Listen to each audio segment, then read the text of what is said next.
We're talking about weight loss, diet trends and workout trends, growing up Generation X, next on Retro Serial.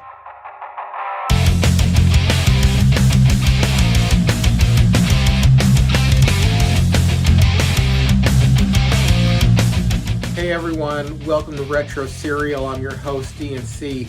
First thing I want to say is I want to give a big shout out and thanks to a supporter of ours, Brian Anderson, who got me this awesome thing right here. He's also got me the mug, but he also got me this huge banner to put on the wall here. It's awesome. Actually, you can't even see all of it. It actually says with ENC behind here. This is all the room I had for it, but we'll adjust it here so that you can see the whole thing.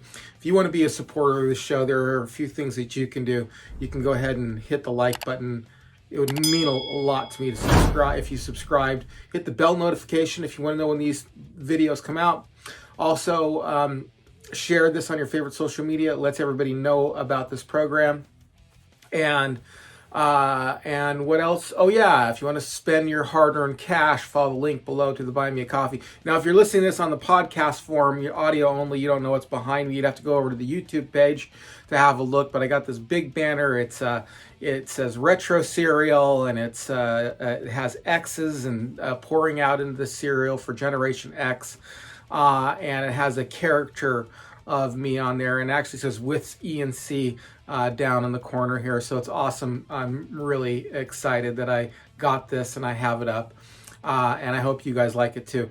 But today on the program, we're going to be talking all about weight loss and growing up Generation X and the types of diets and workout programs that were out there. So let's go to the show. So today we're talking about diet and exercise and growing up Generation X and the types of diets that we were exposed to. Like most things, I kind of want to come at this a few different ways. One of them is going to be very autobiographical, and the other angle is going to be very academic. Autobiographically speaking, I have a lot of experience with diet programs. I am somebody who has, and you may not know this if you only know me from Retro Serial, I am somebody who has actually lost around 90 pounds, and I've kept it off for about 10 years now, almost 10 years, maybe 8 years, somewhere around there. And as a kid, I grew up, and let me just go into my background on this, okay? As a kid, I grew up kind of chunky. At least I believed I was chunky. When I look back at pictures of myself thinking I was a fat kid, I really wasn't fat at all, but I did think I was fat in my head. Now, that became a reality as I became an adult. I did become that fat person. I moved in and out of being chunky to being a normal weight as a kid, to being a kind of chunky adult, to being a very overweight adult. And I will actually, in the thumbnail of this, I will leave a before and after picture so you can see, because it is pretty dramatic.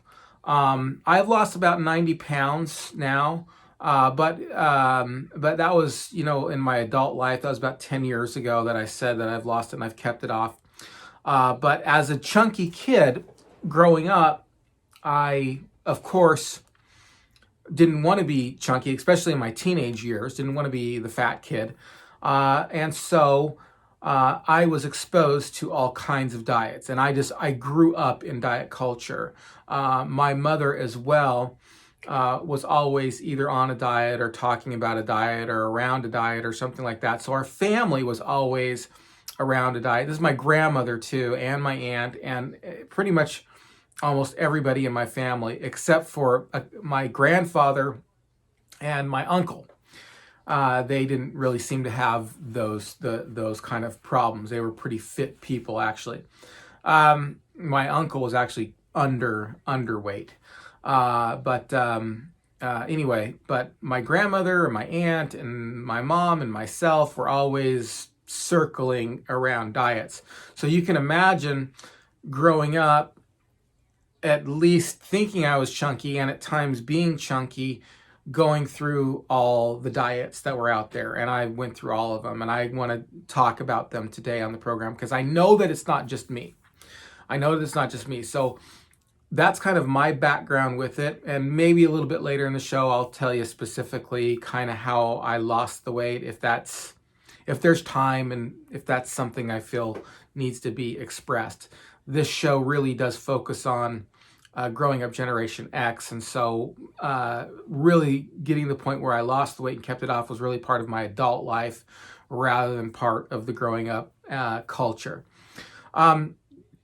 But let's start. I mean, the first diet that I was ever exposed to, actual diet, where there was a regimented form of eating, I was 11 years old, and it was just a calorie counting diet. And I did it over the summer, and I actually dropped some weight and got to kind of a healthy weight. And at 12 years old, going into, I think, 7th grade or something like that, I actually looked pretty good, okay?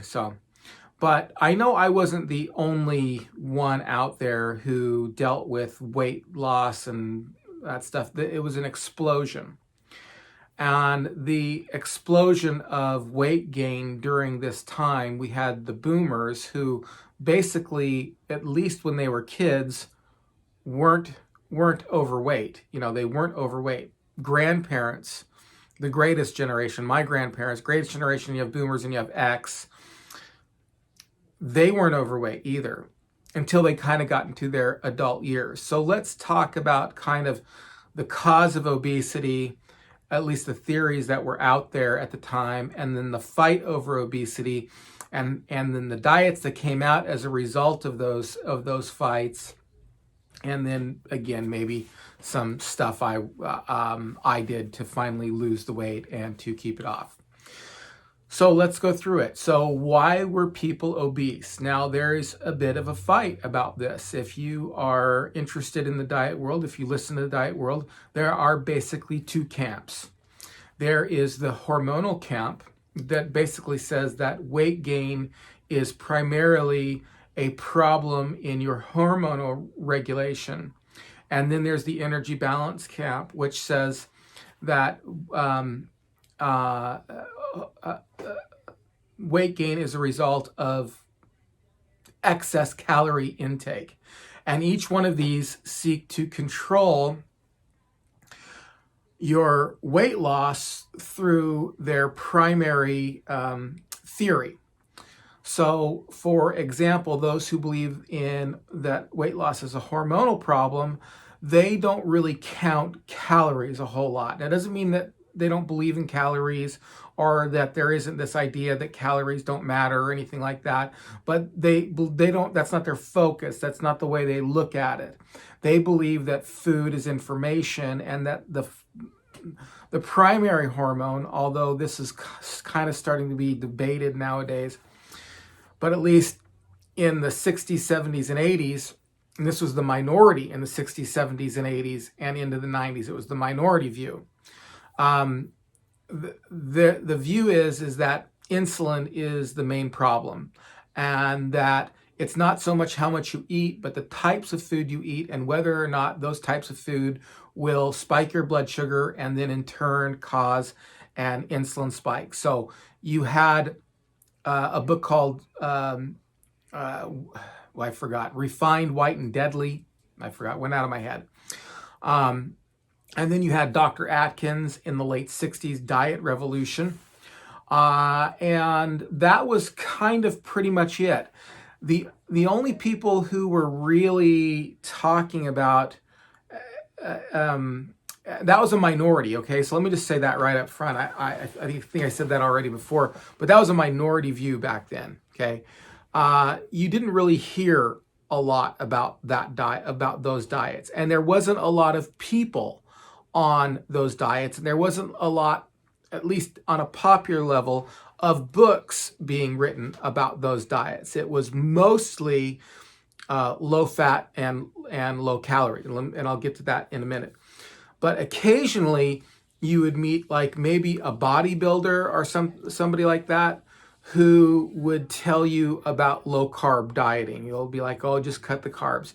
And I remember personally speaking, the first time I ever even heard about a low carb diet, I heard about it once when I was, maybe 14 years old, somewhere around there. Somebody told me just eat vegetables and meat, and then you'll lose a pound a day. You just eat vegetables and meat. And then later on, maybe at the age of 25 or something like that, I met a guy who was into health coaching and a bodybuilder. And I know I was in my mid 20s, and he told me, lay off sugar, lay off bread, and eat a lot of high protein food. Was kind of his idea. And he gave me this list of things to eat, and had bacon and cheese and eggs and all that stuff. And the stuff to avoid was all the stuff I was eating was like rice and potatoes and sugars and sweets and cakes and all that stuff. And that was all I heard about it growing up. So that, personally speaking, that was it. And people I was talking to about dieting and stuff didn't mention it. I heard it twice throughout all the 80s. I heard about it once, and then in the 90s, I heard about it one more time, then another time later, which I'll get to. Okay, so there wasn't a lot of diets that were focused in on the hormonal balance. It's not to say there wasn't any, but it was just such a minority view. Now, why was this so popular? What was going on in the world? Well, why were the greatest generation and boomers and not fat, at least when they were young, and then suddenly this explosion, and a lot of children who were kind of getting fat during the 80s and 90s? Well, it had to do, in my opinion, with a lot of processed food. And this is my own personal, as going back and forth and learning about diets and exercise and all this stuff. I think that both camps are true in ways, and both camps are false in ways. Okay, so I think that both are true and both are false. And I think the main culprit is processed food. And we just had an explosion of processed food. You could get food out of a can, you could get food out of a box, and it was easy and it was convenient. And everything that you can think that's wrong with food is in that. Whether you're counting calories, or whether you're counting carbs, or whether you're counting chemicals, I don't care what you're counting. You open up a bag of Oreo cookies, and everything's wrong with that. It's high in fat, it's high in calories, it's high in sugar, it's high in everything. You even open up, some Wheaties or something like that. It's high in all that. So it doesn't matter really whether or not you're counting calories or you're counting carbs. This is an explosion of everything that's wrong. And as a result of all this processed food coming into our diets, you had just this explosion of weight gain. Also, people wanted to lose weight during this time, and still to this day, because of media. Everybody on TV was thin, and actually, and that was glamorized. I mean, thin people were glamorized on TV. That wasn't just they didn't just take healthy people who had like a little bit of chunk on them, like say your Marilyn Monroe's and stuff like that. They actually had thin people on TV, and thin people who were rock stars, and thin people and they were all thin. So we all wanted to be skinny. Okay, so that's why we want to be thin, and that's why and there's heart disease and all this stuff, that all these things that were coming out. And, you're all going to die if you eat too much butter, and if you eat eggs and the yolk, and you need to eat the whites, and everyone's going to die of heart disease, and diabetes is on the rise. And okay, it was a big problem. So what were some of the more popular diets during that time? Well, first of all, and one of the earlier diets that I recall, being on myself was the Slim Fast diet. Slim Fast was developed in the late 70s, and it's a meal replacement. Let me just back up here and say this. Because that hormonal idea was not the most popular idea at the time, people looked to energy balance. That's all. The diets were all about energy balance. All the workouts were all about energy balance. It was calories in, calories out, and food quality or quantity. Food quality didn't matter as much as whether or not it was, how many calories it had in. So all these diets that were coming out were really kind of energy balance kind of diets. And so you had to count your calories. And so a good way to basically count your calories was to skip breakfast, to skip lunch, and have a quote unquote sensible dinner. And if you grew up watching the television or watching the commercials for this, then you know. It was a shake in the morning, a shake for lunch, and then a sensible dinner at night. Basically, it was a form of calorie restriction. You're supposed to drink the shake and kind of feel full from the shake and not need a breakfast or not need a lunch. Now, this thing was high in sugar. At least it tasted that way to me. It was delicious. I mean, I can still taste it today. It's like drinking a malt for breakfast. So if you're on the sugar side of this, if you're on the hormonal side of this, this was not a good diet to be on. But if you're on the calorie restriction side of it, it was one of those diets that were being pushed. It was, let's see, I remember personally loving the shake. I enjoyed the shake. Unfortunately, what would end up happening is I would have a shake and a meal too. Okay, I would have a shake and a meal. Now some days I wouldn't, some days I'd have the shake, and especially breakfast was kind of easy to skip, but lunch wasn't too easy to skip. And then of course I'm a kid, so I'm in school, so it's not like I had a Slim Fast shake with me at school, but it was over the summer you could kind of do it, but more often than not I didn't do it. I did the shake, and I did, and then I would eat a meal on top of it. So I remember like having the shake in the morning, and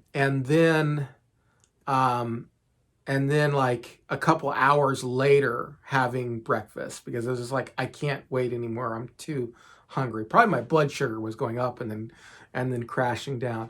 But that was one of the biggest TV advertisements I saw on their, on the television. It was everywhere. Slim Fast. And did you try Slim Fast? Were you a Slim Fast fan? Did it work for you? Did it not work for you? I'm going to guess that it didn't. None of these worked really that great for a lot of people. Okay, so Slim Fast. I did Slim Fast.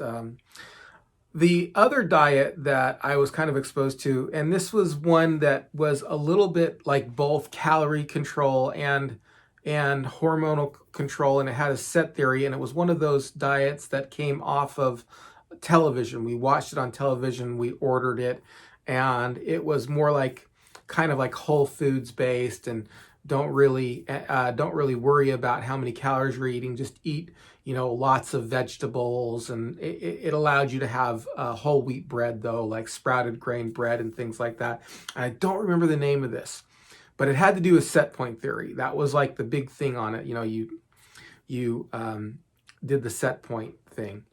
But it was a kind of more calorie controlled kind of thing, because if you eat more whole, not organic at the time, but more like unprocessed food. That's what the term I'm looking for.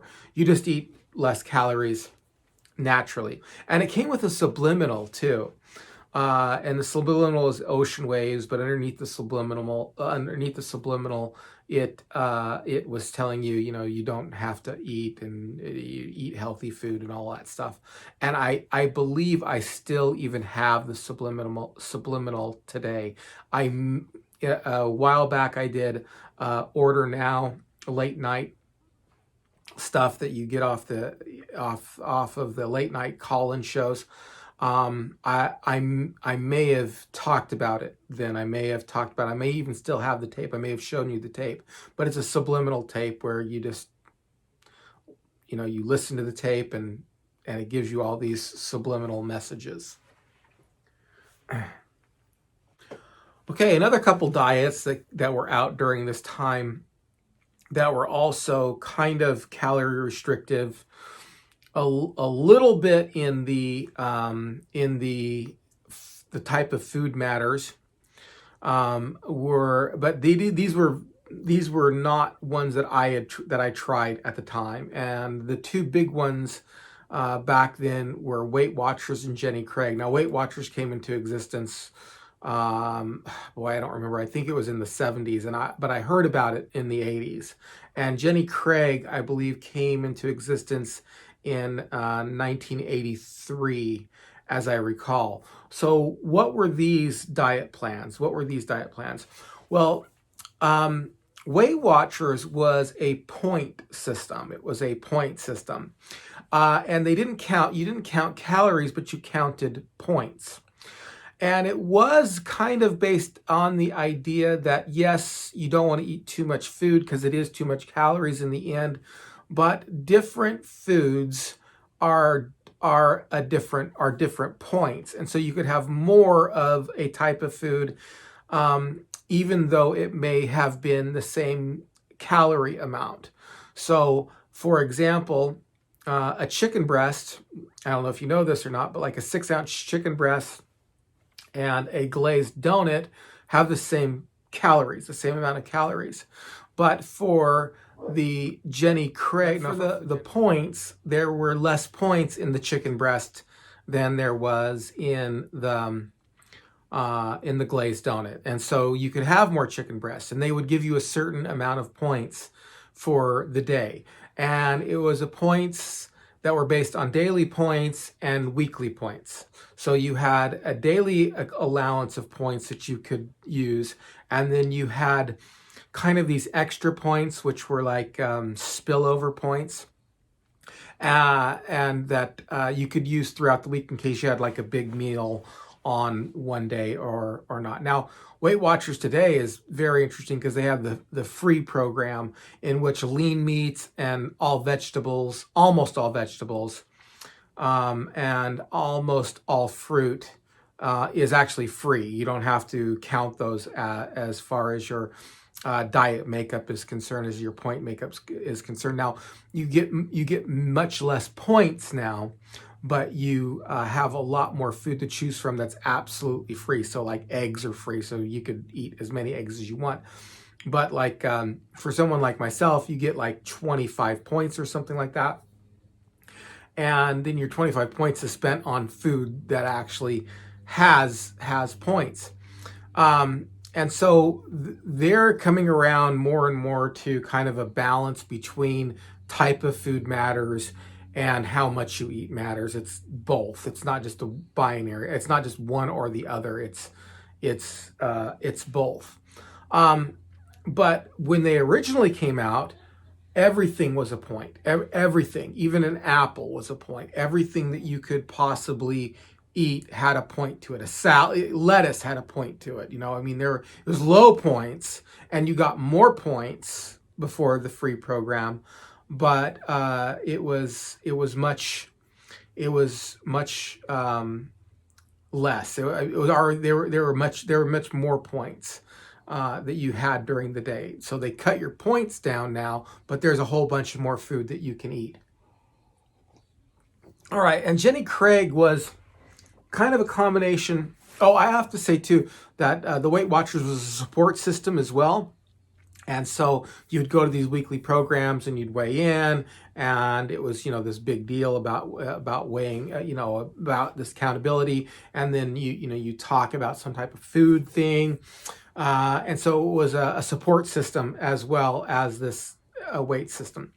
Now, Jenny Craig was a prepared meal program. It was one of the where they would give you the food in advance, and you would heat it up and eat it, and it was all prepared. And it was also so they did all the counting for you. And I believe that they did weigh you and find out how much you need specifically, and then they would give you your weekly meal amount. And it was also a little bit of a coaching program as well. So they would also coach you. They would also be a support group as well, because they really realized that a support group was the way to go, with this.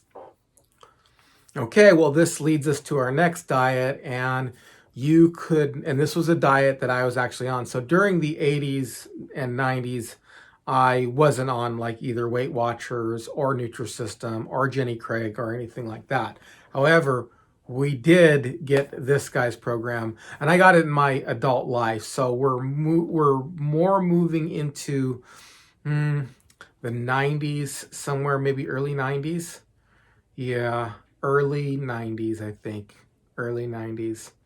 And that was Richard Simmons. Now, Richard Simmons was everywhere in the 70s and in the 80s and in the 90s. And kind of mid-90s, he kind of fell out of, of popularity. Kind of became a little bit of, I hate to say, a little bit of a joke kind of a thing. People kind of made fun of him because he didn't update his look at all. He was still wearing those 70s kind of shorts and walking around doing his stuff.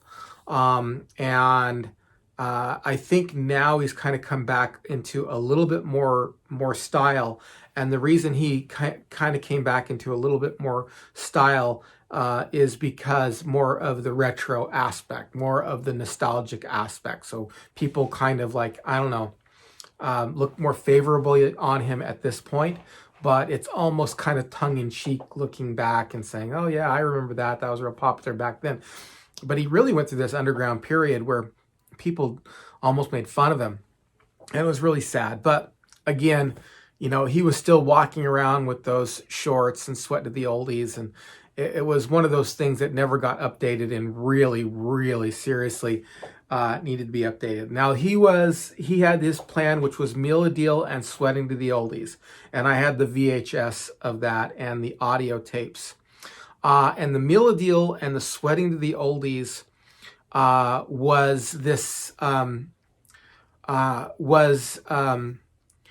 was a meal program, and you had your proteins, your fats, and your carbs. And originally it was like a wallet that you opened up, and on one side of the wallet you had all your food, and then on the other side of the wallet you would take it out. You would take a card, and they were originally cards. So you had a card that had a chicken, not wing, a chicken drumstick on it, and that represented a protein. And you would pull the protein over and put it into your other side. And it was kind of individually based, as I recalled. So an amount of protein was based on your hand size or something like that. And so it wasn't just a flat, these are the calories and you have to count them. It was, you have 3 proteins for the day, and you have a bunch of carbs for the day, and you have a bunch of, I think, fats for the day. And those were the least ones. Those were the least amount, because everybody believed fat made you fat. And so as you ate throughout the day, you would take your card and you would put it to the other side. And once you ate your 3 proteins, maybe you wanted to have them all in the morning, maybe you wanted to have them all at night. You put it over, and then it was healthy carbs too. And I think maybe there were vegetables or something like that as well, fruits and vegetables that you put from one side to the other. And then once all your cards were in one side and then to the other side of the wallet, you were done eating for the day. So you could save them up. You could have a big lunch. You could have a big breakfast. You could kind of mix and match it. But later, and this is the one we saw the one with the wallet when we ordered it, that, you know, you opened up, it had cards in it, but that's not what we got in the mail. We got like a plastic thing that had little pictures inside, and they pulled down, they shut. So they would be all open in the morning, and it was like a folding, I don't know exactly how to explain it, like a folding piece of plastic, almost like a very small version of, you could think of like a battleship. You know, a battleship has that plastic that it opens up and has the joint on it that opens up, but it was, instead of being, you know, flat to the ground, it was upright. And you opened it up and there were all these pictures of chicken drumsticks and broccoli and whatever all else, and throughout the day you would shut them, and you'd shut them. Okay, so that's kind of how you did it. And then you had the Sweat into the Oldies tape, videotape that you put on, and you did the dances to the oldies, and it was fun. I did that, my wife did that, my stepdaughter did that, we all did it. It was a blast. That was fun. That was a fun diet. Let's see. Then after that, I think the very last diet like that I did, where I actually had a program, was, I was going to mention something else and it totally slipped my mind. I don't know why, but anyway, oh well. So the last diet that I did that was kind of based on the amount of food you eat, calorie stuff, but not exactly, had its foot in the other world as well, was Susan Powter's Stop the Insanity. I don't know if you remember that. We got into it kind of in the mid 90s, I believe. I don't remember. I remember in like 93, like she had infomercials. So she probably came out before that, and she was a success. And I am not disparaging anybody who does any of these diets and has success on them. That's great. Awesome. Great for you. But she was this person, short, blonde hair, and you remember her, the Stop the Insanity. And her big thing was, food doesn't make you fat, fat makes you fat. And we had her book and the recipes in it. And I remember on that diet eating a lot of food, but still being hungry. Because what she would do is she would switch out the, so, you know, you'd still eat cheese, but it would be the low fat cheese, and so you'd eat milk, but it would be skim milk. You would eat all this stuff, but it would be, you know, you'd eat potatoes, but you wouldn't put butter on them. You'd put either margarine on them or nothing on them, or salt and pepper. And I remember that diet. I remember eating a lot of food on that diet. But still like being hungry all the time. I was just like, oh, you're hungry, because that fat that floats to the top of your stomach was not filling me up, you know, and they actually explained that in her book. That was a fun diet to be on. I didn't hate that diet. I think that there was some stuff in the right direction in that diet. I wish that she wouldn't have been so fat phobic. I actually recently saw something of her, and she's still thin. I mean, she did it. I mean, you know, so kudos for her. It's awesome. I'm glad she did it.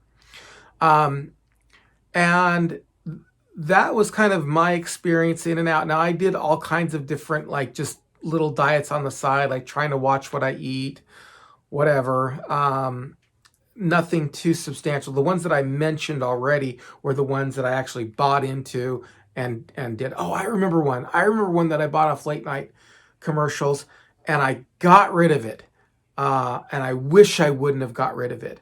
It was the one where he does an infomercial, and there's a girl who's like riding her bike, and he walks up to her and he says, you know, you're gonna get a lot more out of your workout if you do less and you just do it the right way. And he was the guy who had the stick, and you twisted with the stick and you did up and down this way, and and it's just like, and he was more about doing the right workout and not the length of the workout. And he did have kind of a low carb, but also like a low fat um, uh, program.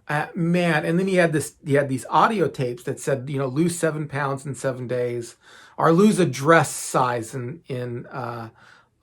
lose a dress size or lose a pant size in 1 week on this. And it was and he did say in the program that the exercises are going to help you, but it really comes down to following the diet plan. And it was one of those like 4 or 5 meals a day plans, but it was like tuna fish and chicken breast and things like that. But it was a lot of food, and it was lower on fat, higher in protein though, and a lot of vegetables. But one of the things that was so cool about this diet that I wish I still had it, and that was it had these squares of what you look like now, and then you turned it over, and it's like what you would look like healthy. And what it was you picked out the pictures that looked most like you. They weren't like pictures like photographs of people. They were like outlines. And so they had an outline for the chest and up the head. And you kind of picked the one that looked more like you. And they had several of them. And then they had a square that had your body to like your thighs. And then they had one with your feet, like your thighs down to your feet. And you picked the one that looked most like you. And on the front of it was the one that looks like you now. And then on the back of it was the one that looks like you look like when you're all thin. I believe that it got rained on, as I recall. I believe that when we moved to the house that we're in now, we didn't have a place for some stuff, so we left it outside on the side of our house for a little bit, and then it rained and it was ruined. Oh man, I wish I had that one still. That was a good one. That was a really good one. Okay, this brings us up into the 90s, because in the 90s and the late 90s, we had the re-emergence of low carb. That's what happened in the 90s. And in the late 90s, I went on a protein power, is what it was called. It was a kind of it was a lot like Atkins diet, but not exactly like Atkins diet. It was a little bit more lenient on carbs, and he also had the countable carbs. I forgot the guy's name. He had the countable carbs. So he would, you'd take the carbs and you'd factor out the fiber, and then those would be your countable carbs. So you could have a little bit higher carb in your diet based on how much fiber that food had. So even though like beans were higher in carbs, you could still have more of them because they were higher in fiber. That's what I'm looking for. Sorry. And I was super successful on that diet. And I remember that everybody was going Dr. Atkins and that diet and low carb crazy. I was working in a warehouse at the time, and tons of people were on that diet. And so I knew that there was this invigoration, rediscovery of Dr. Atkins. And I had a ton of success on that diet. I really did. I lost a lot of weight, and then I gained it all back. And this was 99, almost into 2000. So I'll kind of stop the survey there. Those were the diets that I was exposed to during Generation X. Diets were a craze. Workouts were a craze. You had the Jane Fonda. Even on television, on our regular TV, there was the half-hour workout every day at like 11 o'clock or something like that. I don't remember too much about it. I remember doing those workouts every once in a while. They had a warm-up and a cool-down. and commercials in between. It was run regular TV. And then lots of Jane Fonda workouts and things like that. Those were all super popular back then. So let me ask you this question. What's your memory of it? What diets were you on? Leave them in the comments section below. And before I go, I do feel a little bit led to talk about when I finally lost weight and what made me lose weight. So I am more food quality and hormonal balance of that persuasion, but I do believe that calories, and I'm not a doctor, so don't take. You're an idiot if you listen to me, okay? But I'm just telling you my story and how I lost 90 pounds and kept it off. I was more of that persuasion, and I was more experientially that persuasion. When I did all these other diets like the Susan powder and all this stuff, I couldn't do it. It didn't work for me long term. The only diet that I remember really working for me and working for me well and working for me longer term was the low carb diet. And so when I was 39, about 39, because I remember I was looking 40 in the face, and I was getting really fat. And I was starting to experience all kinds of health problems. I was having just all kinds, sleep problems, all kinds of stuff. And I hated the way I was looking. I just hated it. And so I was just like, this is not what 40 is going to be about. And so over the course of about a year, I lost probably at least 80 of those pounds over the year. And then over the next 6 to 7 months, somewhere around there, I have a long story and a little longer story. I'm trying to summarize it. And then I still struggle with anywhere from 5 to 15 pounds. And I had a little bit of weight gain back, a little bit, and then I lost it again. I didn't go anywhere near where I was, and I was up north of 300 pounds when I finally decided to lose the weight for real. It wasn't the diet, because the diet that I chose was low carb, that I lost a lot of weight on. It was mentally. I just wasn't ready to be a healthy person. And so my diet didn't work, and no diet that you have is going to work if you're not mentally ready to do that diet. It's not going to work. And I will say that every diet will work for the most part if you're consistent with it. Even if it's a low calorie diet, even if it's Richard Simmons or whatever, it'll work. I personally went the low carb route, the intermittent fasting route, and the intuitive eating route at different times. These are all diets that worked for me over the long haul to kind of keep me at a healthy weight, at a more healthy weight. I'm still not at my ideal weight yet. I'm still not. I'd still like to lose another 15 pounds, but I am nowhere near. So my lowest was 203, and then my highest was more than likely 305 or 315. And I'll leave some before and after pictures here as well, so you can have a look at them. Anyway, I worked out too, did a lot of weightlifting, did a lot of running, did a lot of biking, did a lot of just a bunch of different stuff. Weightlifting, that was a big one. And low carb dieting for the most part. A little bit of keto, not terribly into keto, just a low carb diet. Carb night, I thought carb night was great. Intermittent fasting really helped me. And organic too, like choosing the best kind of stuff. Food quality, I really believe, matters over everything. And let me just say this right off the bat.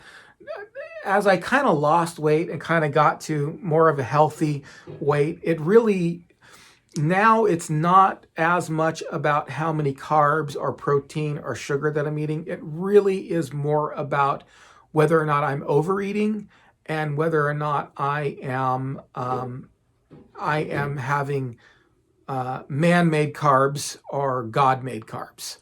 basically. So, I mean, I will eat fruit, and I don't give a crap that it's not keto.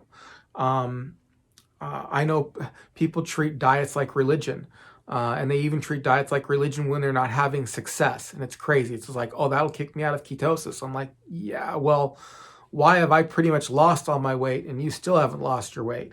I focus in more these days on if I was dropped off on a desert island and I could pull it out of the ground or pull it off a tree or hunt it down and kill it, I'll eat it. And I don't care if it's a carb or a protein. That's kind of where I'm at these days, with a little bit of intermittent fasting. You know, sometimes I do 1 meal a day, sometimes I do 2 meals a day.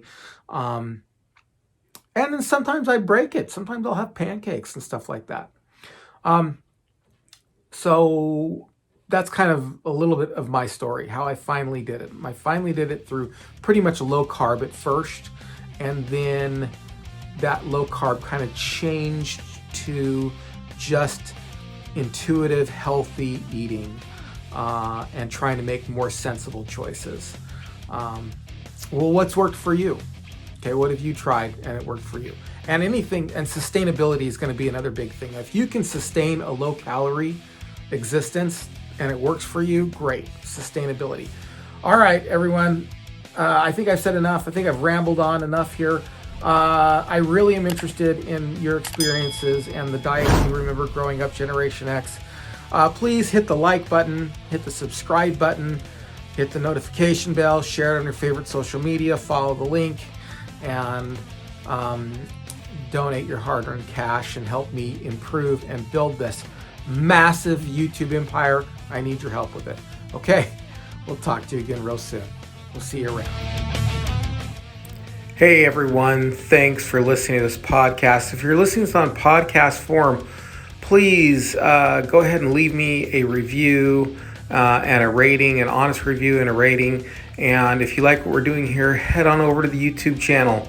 Got a YouTube channel. If you like what we're doing here, you're going to love what we're doing over there. And if you're already on YouTube and you like this video, you're going to like these videos too.